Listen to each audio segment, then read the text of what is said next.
Halo Melisa, halo teman kumparan. Aku lagi ada di stasiun Gambir nih sekarang. Melihat situasi terkini gimana sih arus mudik di stasiun Gambir ini, dan terlihat sejak tadi pagi aku dan juga kru udah standby di sini dari jam 7 pagi. Kita lihat gimana situasinya, ternyata emang padat ya. Dibandingkan dengan pasar Senen, di sini memang jauh lebih padat dan ramai. Volumenya juga terjadi hampir di setiap sudut, di setiap titik di stasiun Gambir ini. Berbeda di stasiun Pasar Senen ya, sebagai gambaran itu memang mereka tersebar begitu, dan meskipun tiket yang terjual juga tinggi, tapi di sini memang sangat padat. Ada 18.000 tiket yang terjual pada 18 April kemarin, dan saat ini hari ini dipastikan lebih meningkat begitu dengan 39 KA yang diberangkatkan. Nah, total dari tiket yang dijual baik di Pasar Senen dan juga di Stasiun Gambir, yakni di Daob 1 Jakarta, ada 575.000 tiket yang sudah terjual untuk mudik pada tahun ini. Dan untuk antisipasinya juga di sini diberikan penambahan tempat duduk bagi para pemudik yang tiba menunggu keberangkatan mereka.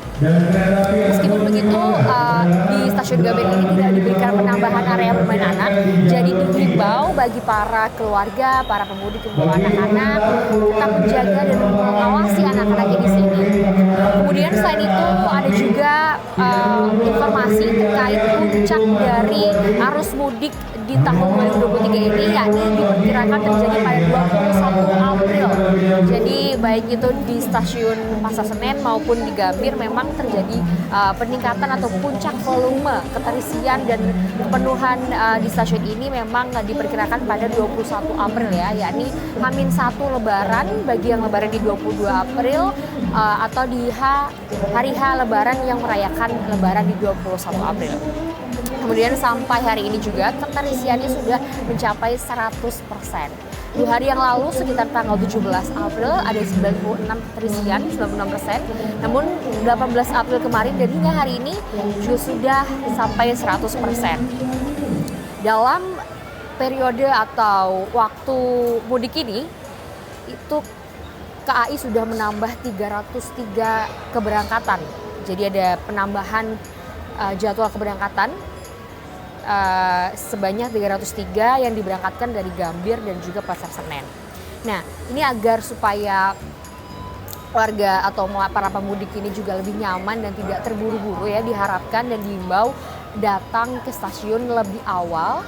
Jadi tidak mengaret gitu dengan waktu keberangkatan kereta yang dipastikan itu tidak mengalami keterlambatan. Dioptimalkan tidak mengalami keterlambatan. Selain itu juga ada soal syarat vaksin nih teman kumparan ya, agar teman kumparan juga selalu ingat bahwa saat ini kita masih dalam pandemi COVID-19. Jadi aturan terkait vaksinasi ini masih berlaku, terutama 18 tahun ke atas. Ini vaksin booster ketiga bagi anak usia 12 sampai 17, vaksin booster kedua, dan juga anak 6 sampai 12 tahun vaksin booster kedua. Bagi 6 di bawahnya tidak diwajibkan vaksin, tapi tetap harus dalam pengawasan orang tua atau yang mewakilinya dan harus vaksin secara booster lengkap begitu. Nah, situasi lalu lintas ini juga kita sudah memantau ya, dari pagi ini terpantau padat, dan aturan ganjil genap di tanggal 19 sampai 25 ini tidak berlaku. Jadi untuk teman kumparan yang bergegas untuk ke stasiun Gambir, hati-hati dan selamat mudik.